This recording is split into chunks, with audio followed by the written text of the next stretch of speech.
¿Piensas que en Puebla de pronto hay a quienes les falta seriedad o compromiso? Oye, ¿y qué tan desierto hay en esta coordinación de los empresarios sobre pues el poder o los temas económicos en su estado de Nuevo León? Bueno, me parece que siempre han estado involucrados, pero también en Puebla. Yo no haría el comparativo directo con la cultura americana, pero en realidad es una cultura que se ha ido viviendo de manera genuina. El entrar como empresario tiene muchas incomodidades. Yo acababa de empezar, por ejemplo, donde pues, nos hicieron un fraude enorme. Creo que el mindset de los organismos se ha tenido que ir transformando. El presidente de un organismo y su comité y su consejo tiene que estar al servicio de sus socios. Así esas dos misiones o visiones del empresario no las aprendes a combinar y balancear de una buena forma, no te puedes llamar, digamos, empresario completo y pleno. Detonar significa provocar un gran ruido. Conversamos con las personas que detonan ideas, proyectos, movimientos, líderes de la comunidad cuyas decisiones impactan a más personas. Detonantes, acciones que lo cambian todo. Este episodio es presentado por Pinturas Ocel. Queridos amigos de Detonantes, me da muchísimo gusto saludarles nuevamente y hoy tenemos, a un gran amigo, empresario, también filántropo, alguien que combina una faceta empresarial con una acción social muy relevante. Además, mi tocayo Héctor Sánchez, quien es director de Ocel Centro Sur, esa es la empresa con la que llegó a Puebla y con la que se mantiene, empresario en otros frentes, pero también fundador de La Rueda, que es un tema de acción social, expresidente de la Cámara de Construcción y presidente actualmente del Consejo Coordinador Empresarial de Puebla. ¿Cómo estás, tocayo? Pues un gran gusto estar contigo. La verdad es que ya era un momento esperado estar aquí platicando de esto y de muchas otras cosas más que vayan saliendo. Hasta que se me hizo, tocayo. No, hasta que se nos hizo. En serio, sí. Me da muchísimo gusto platicar contigo. Sé desde hace mucho de que te conozco, que eres una persona que puede aportarle mucho, que está aportando mucho a la comunidad y pues que más personas te conozcan de dónde vienes, qué piensas y por qué, creo que es relevante. Y de entrada te quiero preguntar de temas pues de como empresario, ¿no? Si tú piensas que un empresario nace o se hace, o sea, cualquiera puede serlo o traes los genes, ¿de qué va? Yo creo que hay una combinación. Es también el ambiente donde te desarrollas, en donde estudias, en lo que vives en casa, también en donde vives, la dinámica que se va creando alrededor tuyo y la que tú vas creando. Uh-huh. Porque las inquietudes también son el motor de uno mismo, de ser empresario. Si tú en un momento dado te quieres acomodar y te quieres quedar en la comodidad de la inercia, a lo mejor de entrarle, no está mal, pero de colaborador de una empresa puede ser también. Uh-huh. Pero también el entrar como empresario tiene muchas incomodidades. No, ¿sí? No es... Para ti, ¿cuáles son esas incomodidades, tocayo? Cuéntame. Pues moverte un poquito de la zona de confort, porque vas siempre luchando hacia las adversidades, ¿no? Por un lado, pero también gozas mucho de lo que te apasiona y lo que te gusta hacer. Si tú dices, voy por ese camino, pues ya de entrada sabes que las incomodidades o el sufrimiento o lo que vaya a pasar o las alegrías son parte de esa decisión y son parte de ese camino que tú estás decidiendo. Creo que es una decisión también. El arriesgarte. Claro. Sí, claro. El arriesgarte es una decisión y una determinación y una pasión. Un buen empresario es determinado. Sí. Un buen empresario arriesga, apuesta, a veces pierde. Sí. ¿Te ha tocado perder? Sí, claro. ¿Cuál fue la más dolorosa? Pues hemos perdido, por ejemplo, un pedido. Yo acababa de empezar, por ejemplo, en donde pues, nos hicieron un fraude enorme, ¿no? No me digas. Sí, de esos cheques famosos de hule que suenan por ahí, que rebotan hasta el cielo. Ajá. Pues imagínate un pedido cuando tú vas empezando como empresario y dices, oye, fíjate, tengo en las manos un pedido de muy buen tamaño. Pues qué padre, ¿no? Yo creo que ya la hice en este mes, ¿no? Cuando dices, bueno, ya perdí, no lo de un mes, ya perdí lo de 2 o 3 o 4 meses hacia atrás, ¿no? Y entonces ahí es donde empieza parte de ese caminar y aprendizaje. Tú naciste en Monterrey. Sí. Ahí creciste. Ahí crecimos. ¿Qué te dio Monterrey en justamente tu formación, tu sangre empresarial?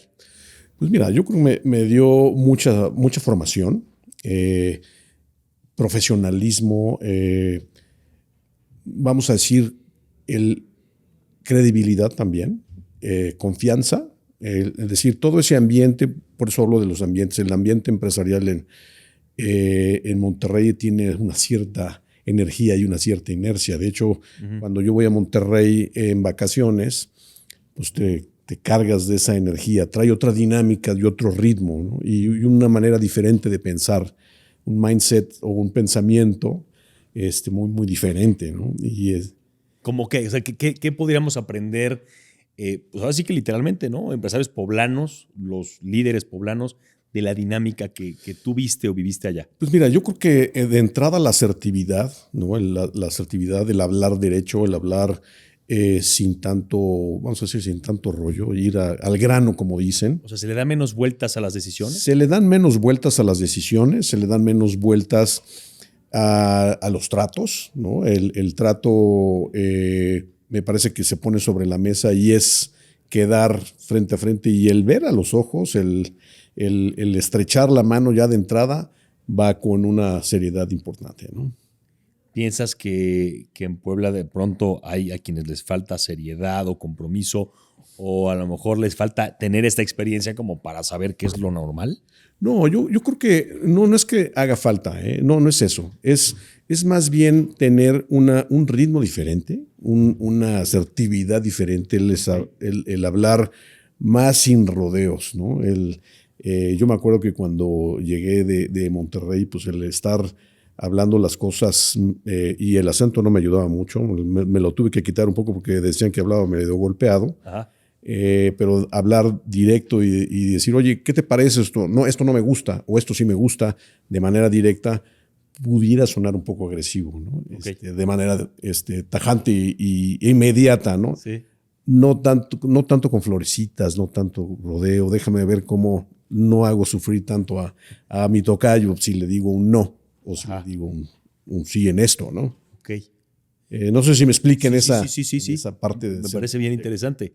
Oye, ¿y qué tan desierto hay en esta coordinación de los empresarios y esta incidencia que tienen sobre pues el poder o los temas económicos en su estado de Nuevo León? Bueno, me parece que siempre han estado involucrados, muy, muy involucrados, pero también en Puebla. O sea, no es tan diferente. No es tan diferente, pero es más bien el compromiso. Es si yo voy a estar en un organismo o si yo voy a estar en una fundación o en una asociación, o los compromisos de estar no es nada más para salir en la foto. Es decir, si voy a estar, voy a participar, voy a tomar decisiones, voy a inclusive a meter dinero, ¿no? Que también eso incluye mucho de la vocación de las fundaciones o de las asociaciones. Uh-huh. Y lo ves, por ejemplo, a la hora de ver, por ejemplo, un patrocinio, lo ves en una donación, la capacidad o la formalidad o la cultura también de la donación es mucho más fuerte. Digamos que en eso se parecen un poco más a los estadounidenses, o sea, porque digamos allá se da más la participación social, la gente participa más incluso con su iglesia, con sus colonias. De pronto en México no tenemos tanto ese arraigo en algunos lugares. Sí, a lo mejor yo no haría el comparativo directo con la cultura americana, ¿no? Pero para que nadie se ofenda, ¿ok? Sí, para que nadie se ofenda. Pero en realidad es una cultura que se ha ido viviendo de manera genuina y de alguna forma se vive día a día. Dicen que los regios tienen una ascendencia ahí medio judía en su pasado. Me lo platicaban parientes de allá, ¿no? Sefarditas. Sí, o sea, que realmente por eso construyen juntos negocios, que hay temas de confianza, que hay temas de ayuda. Cuando a alguna familia le va mal, pues lo tratan de jalar. Y bueno, tiene cierta realidad, ¿no? O sea, es muy cierta, sí, claro que sí. Desde luego que hay mucha ascendencia en ese sentido, ¿no? De la cultura sefardita, ¿no? Oye, a ver, ¿qué te trajo a ti a Puebla entonces? ¿Fue un interés? ¿Fue porque te lanzaron a abrir mercado? ¿Fue el amor? No, fíjate que, bueno, yo conocí Puebla porque mi papá estuvo aquí en ILSA, trabajando en ILSA 6 años, fue director de ILSA, fue como conocí Puebla en los 80s. Y cuando yo regreso a estudiar, de alguna forma, con esa inquietud empresarial, dices, bueno, creo que Monterrey anda un poco saturado, ¿no? Esa fue mi ¿Te pensamiento. fuiste a estudiar allá o acá? No, allá, estuvimos allá. En el TEC de Monterrey. En el TEC de Monterrey. Monterrey. Sí. Ajá. Y bueno, estuve muy equivocado porque no estaba saturado. La visión que la verdad es que fue muy amateur, no tenía yo tanta experiencia en la parte de negocios, pero el decir, oye, ¿qué mercado conozco fuera de Monterrey o qué ciudad conozco fuera de Monterrey? Pues era Puebla, ¿no? Digamos, entre comillas, conozco, porque cuando tú vives bajo el cobijo de ser miembro de la familia a llegar a tú abrirte camino es muy diferente. Claramente. ¿No? Las relaciones que se van creando, pues las vas abriendo tú mismo, no dependes de tu papá o de un familiar, ¿no? Sí. ¿Y te fue fácil hacer amigos acá y hacer negocios con los poblanos? Pues mira, la verdad es La que... neta, porque también ahí dicen que somos muy mala onda y tal. No, mira, yo creo que, a ver, algo que debo de reconocer y ya lo vocalizo de esa forma, dicen que los poblanos decidimos nacer donde queremos, y yo decidí nacer en Monterrey, ¿no? Lo digo así porque la verdad es que yo estoy feliz en Puebla. ¿Tus hijas nacieron aquí? Sí, bueno, tengo 3 hijas. 3. Y la primera nació en Monterrey, 2 en Puebla. O sea, una se equivocó. Son poblanas. Sí. Poblana decidió también nacer en Monterrey. Ajá. Pero la verdad es que el tema no es si somos diferentes los poblanos o no. El tema es involucrarte verdaderamente en la vida de Puebla. En la comunidad en la que estás. Comunidad en la que estás. Porque, vaya, las cosas negativas siempre las puedes ir viendo, ¿no? Dicen que de repente depende del cristal en que veas las cosas. Uh-huh. Y si tú vas por la vida arrastrando la cobija, si tú vas por la vida viendo las cosas negativas, vas a recibir y vas a ver cosas negativas. En ese sentido, me parece que la comunidad de Puebla tiene mucho que dar todavía, tiene muy buenos empresarios. Claro, si tú no te metes a la comunidad y lo ves un poco desde lejos, pues claro que nunca te vas a involucrar ni saber qué pasa, ni la gastronomía, ni cómo los amigos, ni cómo se hacen los negocios, uh-huh, ni qué grupos hay. Eso en donde sea que vayas, ¿no? Eso donde sea que vayas. Y bueno, pues hay que hacerlo, como dicen, a donde fueres, haz lo que vieres, ¿no? Y entonces, bueno, hay que involucrarse. Acábame de contar cómo fue que llegaste entonces a Puebla a hacer negocios. Bueno. ¿Por qué? ¿Por qué? Porque decidí en su momento no permanecer en Monterrey porque de alguna forma pensaba que ya estaba saturado, entre comillas, y me vine a Puebla a abrir, a echarme al agua. Ajá. A echarme al agua. Y bueno, la verdad es que empezamos con un negocio pequeño, no traíamos tampoco grandes inversiones, no traía un gran capital tampoco. O sea, era como una franquicia, era abrir mercado en Puebla de Ocel. Sí, en ese entonces se llamaba Pinturas Monterrey. Okay. Y bueno, la gran ventaja es que yo conocía la familia de los que fabricaban la pintura. Uno de ellos fue mi profesor en el TEC de Monterrey, y así fue como yo los conocí y me involucré con ellos en esa parte de plática franca, sincera, de decir, oye, ¿qué hacemos juntos? Salieron estas ideas, oye, pues creo que me puedo ir a Puebla. En Puebla no tenemos ningún distribuidor, creo que pudiéramos empezar a abrir mercado por allá. Pinturas Monterrey de alguna forma nada más estaba en la parte norte. Uh-huh. Y necesitaban también ese vínculo con la parte centro-sur. Okay. Y no tenía ningún almacén, ninguna parte en la Ciudad de México. Y parte de ellos me decían, oye, ok, te vas a ir a Puebla, pero pues surtirte desde Monterrey no va a ser tan fácil la logística. Y eso fue muy interesante porque parte de la propuesta empresarial fue, bueno, pues yo te abro el centro de distribución de México, nos aventamos. Yo estaba muy chavo, la verdad. Tenías. Tenía yo 21 años. Chavísimo. Y una de las cosas que fue muy importante, porque una de las preguntas me decían, oye, ¿conoces la Ciudad de México? Dije, pues la verdad no. Pero, ¿qué tiene? No pasa nada. La guía ¿no? Roji, ¿no? Entonces empezamos, exactamente, la guía Roji. Y así empezamos. Abrimos el centro de distribución de la Ciudad de México y el compromiso era abrir el centro de distribución para que surtiera el mercado ya después sur-sureste, incluyendo el de Puebla, incluyendo todos los demás frentes que ya tenemos. Y esa fue como que empezar también a conocer un poco la parte empresarial. Y te diste tus cocolazos al principio, ¿no? O sea, no claro. te fue bien de la nada. No, pues de la nada, porque era contratar, imagínate llegar a la Ciudad de México, poner el centro de distribución en Iztapalapa, ¿no? Porque era la zona que de alguna forma habíamos definido que pudiera ser la más fácil para surtir la zona sur. La estratégica. La estratégica. Ajá. Y bueno, el estar en contacto con la gente de la Ciudad de México es otro boleto también, tienen otra forma de pensar.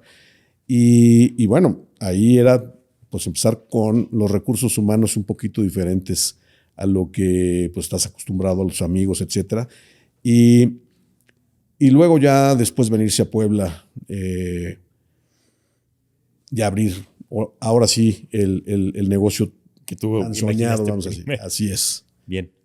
Oye, ¿al cuánto tiempo de vivir en Puebla empezaste a participar en la comunidad? Hablando, porque sé que estás en muchos frentes. Sí. Muchos te conocemos ya por la parte empresarial, ahorita entramos a eso.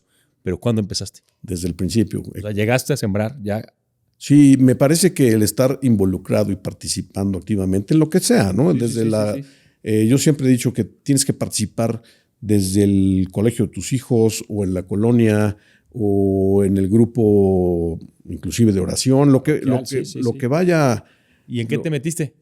Pues empezamos a trabajar. Yo la verdad es que también tenía un buen ejemplo de mi abuelo, de mi papá, que en su momento, cuando estuvo como director de ILSA, él participaba en USEM, participaba en Cruz Roja, y me acuerdo que dentro de las primeras personas que conocí fue aquí a Carlos Pairo, que en su momento era el presidente de Provivac, que ahora es Canadevi. Ah, mira. Y ahí empezamos a tocar puertas porque de manera natural también eran pues el posible cliente hacia adelante, porque se construían casas, yo vendía pintura, y empezamos a participar en Provivac y se creó ahí el capítulo de proveedores de Provivac, ¿no? Y estuvimos con Jaime Rodoreda, con Delfino Pérez también, con Carlos Pairó, y así fue como empecé también a participar en los organismos desde 1991-92. El chamaco que iba a todas las juntas. Chamaco, así es. Mira nada más. Oye, y en ese sentido, para ti, digo, me queda claro que es pero explícame por qué es tan importante la participación social para los negocios, por ejemplo. Bueno, debo de decirte que también yo era un poco tímido. ¿Ah, sí? Sí, claro. Pues te lo quitaron, ¿no? Me lo quitaron. No sé cómo, sí. Pero fíjate que el networking y la parte social, el estar en comunicación siempre con la gente, me parece que se van haciendo esas redes de manera natural, en un grupo o en otro, que te van conectando e interconectando pues en la parte social y de negocios. Y aprendí que tenía que ser de esa forma. A mí me apasionan las ventas, pero imagínate, la combinación entre las ventas que me gustan y el ser tímido como que no se llevaban tanto, ¿no? Y entonces tenía que superar ciertas barreras importantes personales. O sea, te enfrentaste contigo mismo para lograrlo. Conmigo mismo, sí. Entonces era sobreponerte, porque si no, no avanzaban las cosas, ¿no? Entonces el tema de participar en la comunidad te ayudó un poco a abrirte relaciones también. Así es, eso es importante de conocer gente, ¿no? De conocer gente de negocio y abrir esos canales que tú estás mencionando justamente. Y a ver, ¿a dónde llegaste primero? Entonces ya me contaste el tema de la vivienda, sí. Pero el tema, por ejemplo, de filantropía. Yo sé que participas en Cruz Roja, A ver, dime en cuántas cosas, porque estás en todos lados. Pues mira, participo actualmente en Cruz Roja, pero he entrado y salido en Cruz Roja en diferentes épocas. Ajá. Una forma natural, pues, fue la Cruz Roja, porque mi mamá también fue voluntaria de Cruz Roja. Okay. Y dije, bueno, pues, ¿cómo le hago para participar? Cruz Roja era familiar, vamos a decirlo, lo sentía familiar, ¿no? Sí. De alguna forma. Entonces empezamos a participar pues en los consejos ahí de oyente, porque de repente pues estaban los grandes señorones, ¿no? De consejero, y pues sí, ibas tú a escuchar y a aprender. Y pues era el que iba a botear y el que estábamos ahí. Las colectas, por ejemplo. O sea, desde ahí. Desde ahí. ¿Y en qué ayuda tu formación, la participación desde joven, por ejemplo? Bueno, me parece que el participar, la formación que tengo en casa, desde primera de frente, la parte, por ejemplo, en el TEC de Monterrey, también fue muy, muy, muy importante. Ahí empujan a los estudiantes, vamos a decirlo, y lo quiero decir peyorativamente, a que verdaderamente participen en deportes, en la parte a lo mejor de cultural, y también social. O sea, no es nada más estar, yo llego a estudiar y aquí voy a estar nada más estudiando y voy a sacar mi carrera. Uh-huh. No, te ayudan a participar en la comunidad, pero también con los compañeros de otras carreras, con la gente que está, y con las empresas. También es otro paso importante que te orillan a hacer no nada más tus prácticas, sino también trabajo ya, inclusive también con la comunidad, con las empresas con las que te vas involucrando. Ahora, en la parte empresarial, en los negocios, porque yo sé que Ocel es, digamos, como el frente porque te conocemos mucho empresarialmente, pero tienes otros negocios que has ido construyendo en el tiempo. Pero ¿qué tan relevante es que estos negocios tengan un brazo social, que tengan una parte en el que devuelvan algo a la comunidad? ¿Es el estilo que traes? Sí, eso también te quiero decir, lo aprendí mucho y lo viví con el Grupo Alfa, ¿no? El Grupo Alfa, en el que mi papá trabajaba, que era ILSA, uh-huh. Hacían mucho también por los trabajadores y los colaboradores. Había mucha conciencia de que de la familia, del deporte. Familia, de que vivan bien, de que la parte social no nada más se quedara pues pasarla bien, sino que el salario ya, ¿no? Que participaran en actividades extracurriculares, por ejemplo, uh-huh. Karate, deporte, teatro, etcétera, ¿no? Entonces eso lo vivía yo desde chico, y yo veía, oye, esta empresa verdaderamente está consciente y está involucrada y quiere hacer algo más por sus colaboradores, pero no nada más se quedaba ahí, sino que también iba a las comunidades, ¿no? Y era un algo adicional, era un mucho adicional, no era un algo, era un mucho adicional, que claro que los colaboradores estaban agradecidos, ¿no? Uh-huh. Estaban contentos, trabajaban bien, y eso lo vas viviendo en el día a día, lo vas percibiendo y lo vas... Y por otro lado, también en casa, yo me acuerdo de la educación que tuve con mi mamá, fue pues estar, que la gente que te ayuda, por ejemplo, la gente que te lava el coche, la gente que a lo mejor te está llevando la leche, lo que sea, pues el dar las gracias, el por favor, el pedir las cosas, simplemente son palabras muy sencillas, pero el trato amable, el trato digno, el trato... No despectivo, uh-huh. Eso se va viviendo en el día a día, ¿no? También. Entonces, claro. Ahí es donde creo que la pirámide se va invirtiendo, ¿no? Y entonces ahí es donde es muy importante que tú estés al servicio de la gente, no que la gente esté al servicio tuyo. A ver, si te preguntara, así que dejas de ver 3 cualidades que tiene que tener un buen empresario o empresaria, ¿cuáles serían?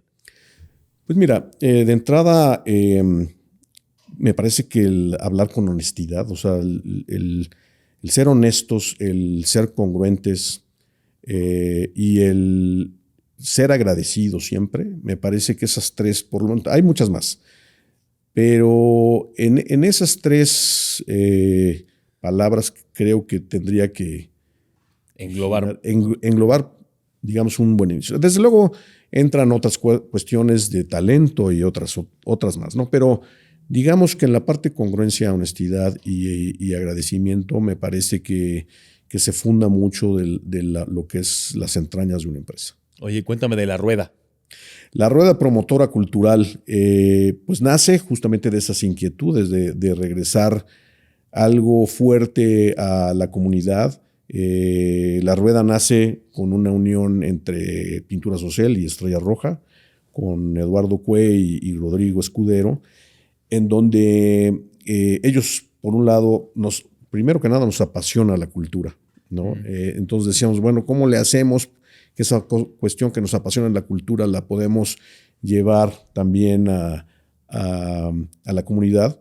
Y por otro lado, también había ciertas cuestiones de inseguridad en la ciudad. Decíamos, oye, ¿cómo le hacemos para que la comunidad, en temas de seguridad, en temas de mejorar la imagen, cómo le hacemos para que podamos poner ese granito de arena? Y entonces nació la Rueda Promotora Cultural, porque la esencia y lo que tú ves pues son los murales. Sí. Los murales que decidimos que estuvieran puestos en los barrios fundacionales, pero también con algo mucho más fuerte que eso, porque decíamos, bueno, había barrios fundacionales que nadie se quería meter, que estaban perdidos en medio de la ciudad, que nadie conocía, y que también había hacinamiento, había violencia intrafamiliar, había problemas de drogas, venta de drogas, drogadicción. Picaderos y toda la picaderos, etcétera.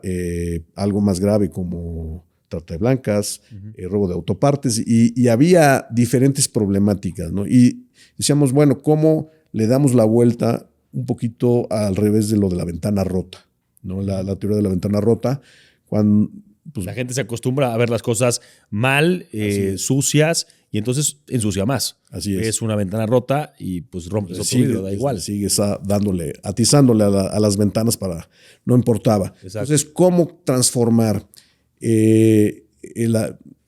lo contrario, la ventana rota? Decir, oye, ¿cómo embellecer ese barrio? ¿Cómo darle una dinámica en el tema cultural? ¿Cómo darle una dinámica en el tema comercial? ¿Cómo poner los ojos de Puebla interesados en un barrio que a lo mejor pudiera haber estado sonando despectivamente dentro de la comunidad, ¿no? Es decir, oye, yo no me meto ahí porque no hay luz, la policía no entra, no recogen la basura, etcétera. A un barrio en donde con esa dinámica que se empieza a hacer, pues empieza a haber mucho más interés, inclusive de los ayuntamientos, decir, oye, pues se ve bonito, mejor lo iluminamos, le metemos botes de basura, proximidad, etcétera. Y entonces empieza a haber un turismo también, porque dicen, oye, quiero ir a ver esos murales que se están pintando, están muy bonitos, y empiezas a crear un ambiente de turismo, de convivencia de otro tipo, de alegría. ¿Y qué resultados han tenido? Digo, ¿han podido medir un poco lo que han hecho? ¿En cuántos barrios han impactado? Sí, hemos impactado cerca de 12 barrios. Algo que, a ver, también no es nada más llegar a pintar un mural y ya, ¿no? No es magia, pero algo que sí traíamos muy claro era la metodología de cómo hacerlo, de decir, oye, ¿cómo voy a llegar a un barrio sin saber quiénes son los que están viviendo ahí, de dónde vienen, hacia dónde van, cuáles son? No voy a llegar y pintar sus bardas nomás. Sí, porque en realidad no es eso. No es nada más llegar a poner bonito el barrio, sino... ¿Cómo es? Tiene toda una metodología antropológica de estudios. O sea, previamente hacer una intervención en un barrio, estudiamos el barrio, sabemos de dónde viene la gente que vivía ahí desde hace muchos años, si venían de Cholula, si venían de Tlaxcala, si en esa comunidad lo fuerte era a lo mejor la artesanía, o era el barro, o era los textiles, o era una comunidad trabajadora, o era una comunidad agrícola, y se empiezan a ver, se empiezan a armar las historias de familia del barrio, se empieza a saber por qué el barrio se fue descomponiendo, las inquietudes que hay, qué dialectos hablan, por ejemplo, ¿no? Y si la familia sigue viviendo ahí o no, si los hijos permanecen en Puebla, se fueron fuera de Puebla, si están en Estados Unidos. Claro. Y empieza a haber un conocimiento muy, muy profundo, porque si tú llegas así nada más como, oye, vengo aquí a mejorar tu barrio sin involucrarte, pues claro que no hay confianza. Y la confianza es en esta fundación es muy, muy importante. De hecho, tan fuerte es que claro que tuvimos problemas de decir, bueno, pues ¿quién te pidió que vinieras, no? Yo no te pedí que vinieras a arreglar el barrio. Por supuesto. Más bien entras como un extraño. Y ahorita la comunidad que se ha ido haciendo a través de la fundación, con todo esto que hemos ido trabajando, pues la verdad es que nos dicen, oye, quiero que vengas, me interesa que vengas, ayúdanos en esto, regresa, o hay otro barrio, ayúdanos en este otro, y empieza a pasarse esta buena cultura de la mejora continua, de crear una cultura, un cambio de fisionomía, una economía también, y un turismo, porque también Estrella Roja hizo lo suyo y llevaba a los turistas ahí a ver los murales, y pues empieza a haber una economía, porque si antes la miscelánea, por ejemplo, es algo que se fue perdiendo. Ajá. La miscelánea era un sensor muy, muy importante, porque ahí se contaban las noticias del barrio. Se sabía. Es que tus regios metieron las tiendas, man. Sí. Y sigue habiendo misceláneas, pero sí, claro, menos. Pero ese sensor de las misceláneas se contaba la historia del barrio. Y entonces, igual en la recaudería, igual en las tortillerías. Claro. Y entonces todo eso también hicimos un esfuerzo importante por revivir todo eso antiguo y decir, oye, ¿cómo le hago para que esa cultura de negocio y esa cultura de lo anterior, de la parte comercial, regrese, ¿no? Sí, sí, sí. Entonces es todo. El negocio familiar y los negocios de barrio son la historia, ¿no? O sea, finalmente a lo que te dedicas es parte de lo que eres. Sí. No nomás es, pues ahí vivías, ¿no? Vivías, jugabas y vendías, hacías tu chamba, ¿no? Y la otra es que los murales no era lo que el artista quisiera pintar. Bien.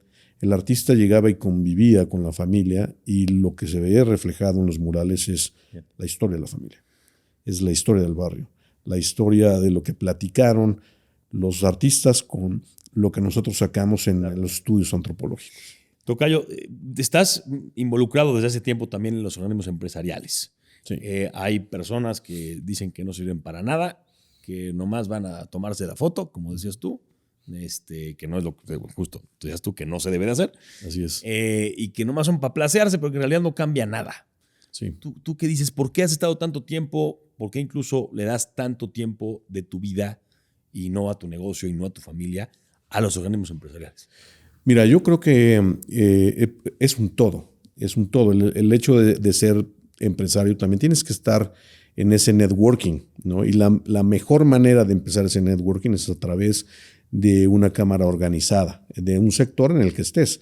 Yo he estado involucrado en Provivac, como te dije, así fue como yo llegué. Vivienda. Estuve involucrado también en Coparmex, sigo involucrado en Coparmex, sigo involucrado y estuve involucrado en Canacintra en su momento, en la CEMIC, ¿no? Y entonces, cuando tú vas viviendo el organismo verdaderamente con una visión de tener ese networking, de poder hacer fuerza, no para poner contrapesos, porque de repente se confunde. Vamos a poner un contrapeso político, vamos a poner un contrapeso de X postura. No es eso.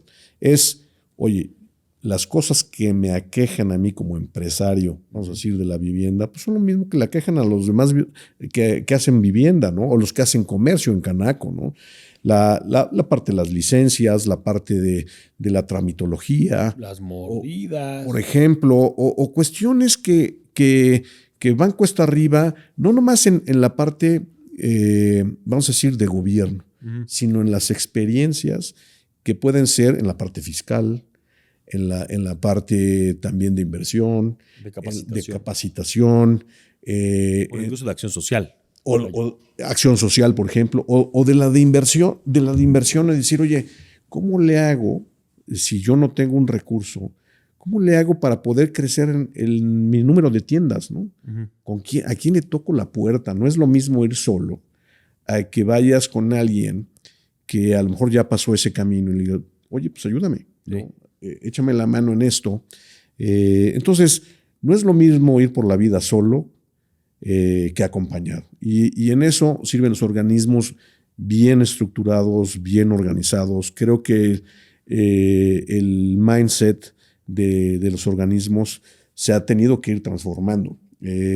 Y algo bien importante, me parece que el presidente, ¿no? El presidente de un organismo y su comité y su consejo tiene que estar al servicio de sus socios. Es voluntario, pero finalmente... Es voluntario, pero también se puede prestar. Oye, yo quiero llegar a ser presidente porque quiero hacer negocios. Yo creo que eso es lo último que tienes que pensar, porque si ese es el fin, entonces sí se desvirtúa la misión del organismo. Y se nota, ¿no? Y se nota, se vive, se nota. O sea, ahí tú vas viendo quién sí quiere llegar a un puesto de determinado nivel para ver si hace negocio o no hace negocio. Tocayo, yo recuerdo tu toma de protesta en la Cámara de la Construcción, ya tiene unos 4 años más o menos. Sí. Fue en 2020. Por ahí. Si no estoy mal, justo antes de que empezara la pandemia. Sí. ¿Estamos de acuerdo? Sí, estamos de acuerdo. Y recuerdo bien que también poco tiempo antes había estado ya como gobernador Miguel Barbosa y fue a tu toma de protesta, cosa que incluso sorprendió a algunos, ¿no? Porque Miguel Barbosa desde el principio no había tenido muy buenas migas, digamos, con algunos empresarios. Yo recuerdo que ahí entregaste, tomando tu protesta, en una carpeta, no les miento, así, de proyectos para urbanizar, para conectar mejor en carreteras, puentes, infraestructura de todo tipo por parte de los que son miembros de la Cámara de la Construcción en Puebla. Sí. Y yo recuerdo bien que el gobernador tomó esa carpeta y prácticamente ni la leyó, ¿no? Incluso en el discurso dijo que él ya tenía sus proyectos y que aquí no le iban a venir a decir qué hacer. Así es. ¿Qué pensaste para tus adentros cuando te dijeron en tu cara que no iban a pelar los proyectos con los que justamente tú estabas representando al sector? Sí. Mira, yo creo que, a ver, los organismos y las cámaras siempre tienen que andar o estar abiertos inclusive a un embate como ese, ¿no? Desde luego, tiene que siempre estar proponiendo. Si tú no estás proponiendo constantemente como un organismo, tanto en la parte legislativa, en este caso la parte de CEMIC, le tocaba proponer proyectos que ya se habían trabajado. ¿Sí? Sin embargo, después de esa plática que tú estás comentando, mi siguiente paso fue sentarme después con el gobernador Barbosa. Le diste una cita. Claro, le dije, bueno, ok, si estos proyectos no están en ese nivel o en esa altura o porque los proyectos ya se tenían, es entender por dónde iban los proyectos, porque a lo mejor nosotros no habíamos entendido, digamos, la forma de hacerlo. Digamos, CEMIC siempre ha estado puesto y dispuesto a hacer el tamaño de proyectos que sean. Chicos, medianos, grandotes, ¿no? Siempre acostumbrados a hacer proyectos grandes. Y en esa carpeta, a lo mejor los proyectos efectivamente no los leyó, pero dijimos, a ver, creo que estamos empezando mal. Creo que no estoy oyendo a mi cliente. Hay que pensar primero qué trae. Hay que ver primero a ver qué quiere el cliente. Y si uno de mis clientes es el gobierno, pues tengo que ir a ver qué quiere el cliente, ¿no? Creo que reconocemos que a lo mejor fue decir, aquí están, cuando te ofrecen algo que no necesitas, a lo mejor no lo hace bien el vendedor. Ya no lo y en ese momento reflexioné y dije, creo que no hice bien mi chamba como vendedor de proyectos en esa ocasión. Y entonces nos pusimos a chambear también para escuchar. Interesante perspectiva. Muchas veces justamente el empresariado piensa que, como dicen, no, son nuestros empleados. Y tienen razón. O sea, el político, el gobernante, es un empleado porque es votado y se le paga con impuestos. Sí, pero finalmente también trae proyectos, bueno, algunos más que otros, y una idea de gobierno muy clara. Entonces, justamente para acercarse, bien dices, hay que proponer, pero a la vez también hay que escuchar, ¿no? Creo que es clave en cualquier relación. Sí, hay que escuchar y entendimos algo bien interesante, bien puntual.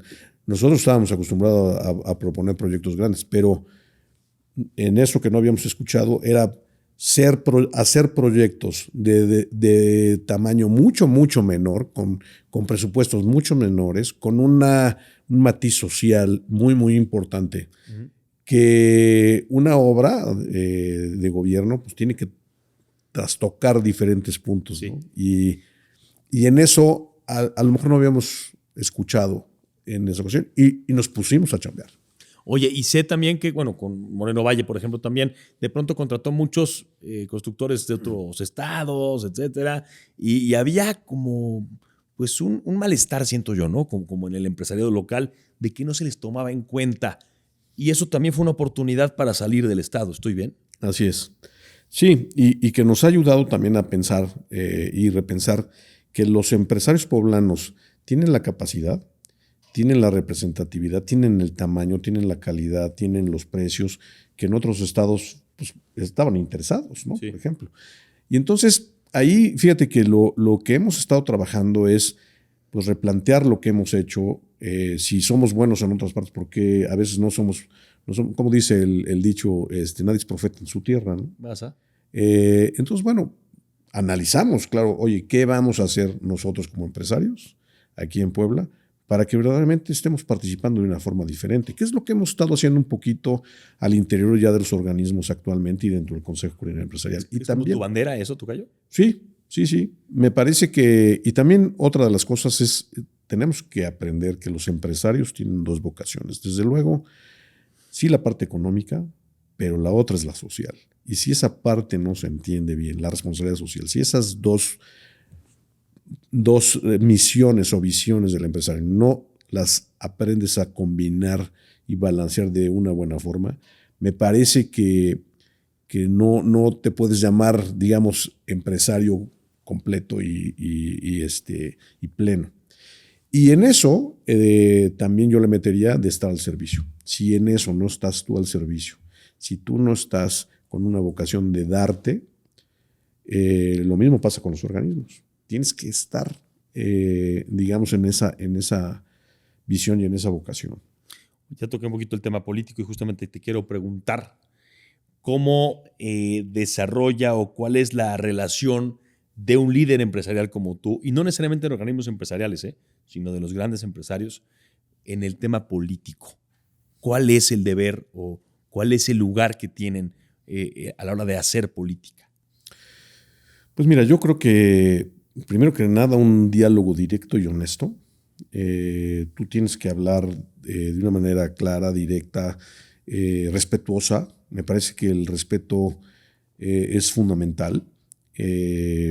Y va a haber diferencias, Héctor. Va a haber siempre diferencias o puede haber coincidencias, pero cuando hay respeto, cuando hay una buena forma de dialogar,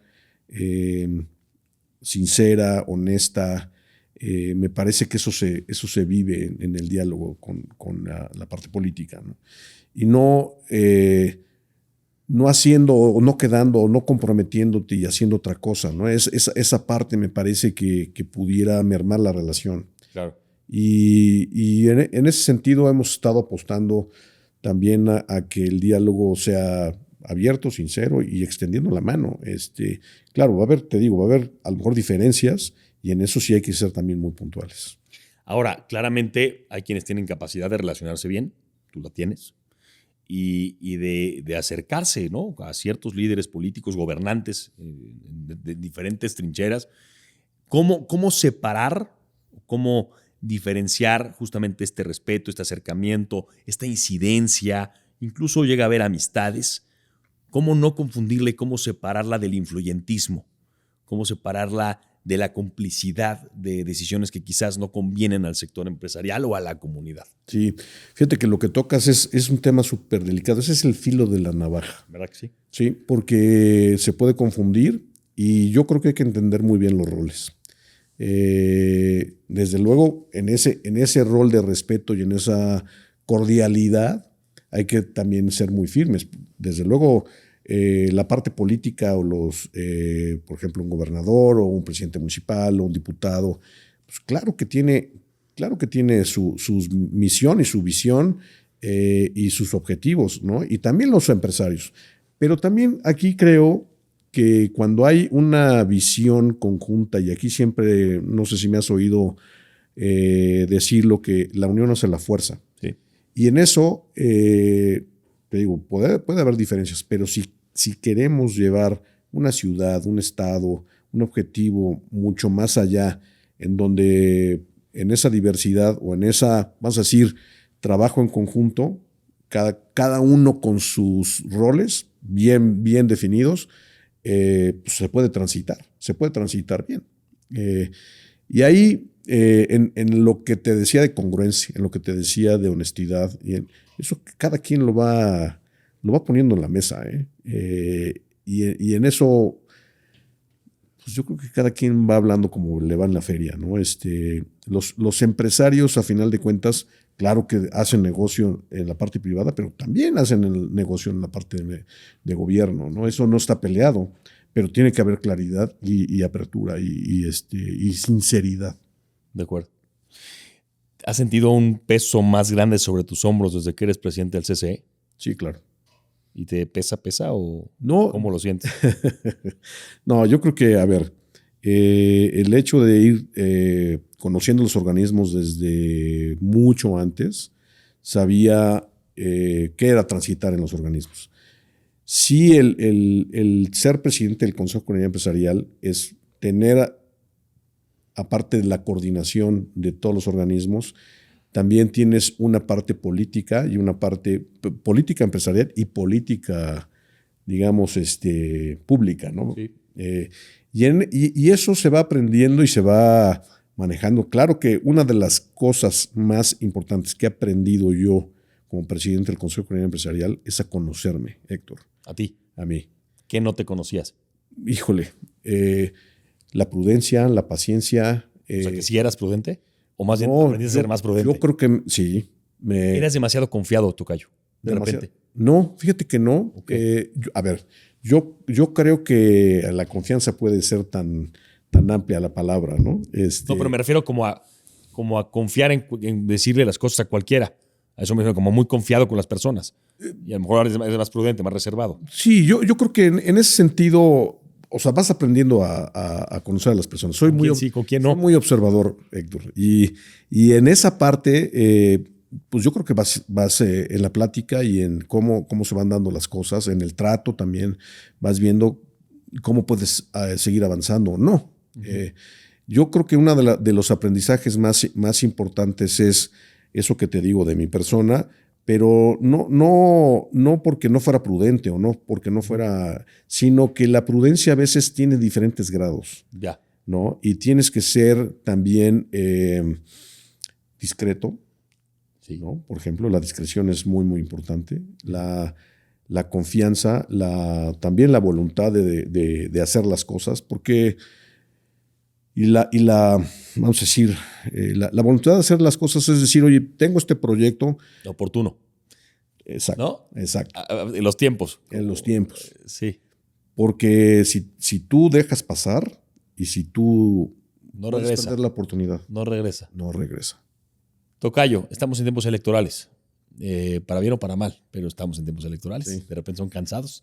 A nivel publicitario, por ejemplo. Pero sí. Te quiero preguntar, hoy que están en el camino vas a platicar con muchos, seguramente tendrán reuniones como consejo, pero personalmente tú, como líder empresarial y como empresario, como persona, como poblano, ¿qué les pides a los candidatos y candidatas en Puebla? Bueno, una es que verdaderamente se muestren como personas que son. O sea, fíjate que yo creo que no puedes ir por la vida, digamos, con una forma de ser en tu casa, en tu negocio, en la oficina, etcétera, ¿no? Tienes que ser muy congruente. Una sola pieza, dicen por ahí. Pues sí, porque si te cambias la careta, como dicen, de acuerdo al foro, de acuerdo a dónde estás, creo que eso tarde o temprano sale, ¿no? Por un lado. Yo lo que les pediría sería esa congruencia, les pediría pues honestidad y por otro lado escucha. Si verdaderamente ahorita lo que la gente está ávida es que sea escuchada. Y escuchada no nomás en las peticiones, porque puede haber muchísimas peticiones, pero son temas, por ejemplo, muy claros, por ejemplo, el sentirse seguro, ¿no? La seguridad me parece que es algo que lo solicitan y no me refiero a la violencia nada más, sino el entorno, en tu casa, que te sientas que tú llegues a tu casa, te sientes cuidado, que te sientas, pues sí, en orden en la ciudad, por ejemplo, o en el estado, o en donde vayas tú transitando, ¿no? Que no haya esas situaciones que a veces se presentan, ¿no? Tocayo, para cerrar esta conversación, esta plática tan rica que hemos tenido, a todos les pregunto, ¿no? Si tú tuvieras la posibilidad de, solamente con desear algo, ¿no? De un día para otro, un tronar de dedos, cambiar algo en Puebla, ¿qué sería? Pues yo creo que la voluntad y el pensamiento de los poblanos en positivo. Que queramos a Puebla, que hablemos bien de Puebla, que nos cuidemos todos, que vayamos todos por el proyecto de mejorar nuestra ciudad, nuestro estado, porque jalemos todos parejos, que no haya mediocridades, que no haya medias tintas, que no haya ver los toros desde la barrera. Si vamos a entrarle todos, pero son todos los actores en todos los frentes, y los ciudadanos tenemos mucho que dar todavía. Mucho. Desde luego. Tocayo, pues un gusto. Un gusto, platicar igualmente. contigo de tus detonantes. Gracias por ser tú un detonante y bueno, pues seguimos pendientes de tu trabajo como líder. Muchísimas gracias, igualmente. Y felicidades por detonantes. Gracias, cuídate mucho.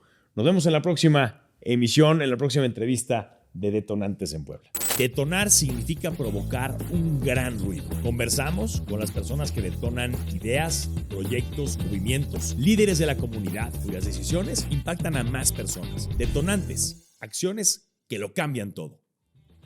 Este episodio es presentado por Pinturas Ocel.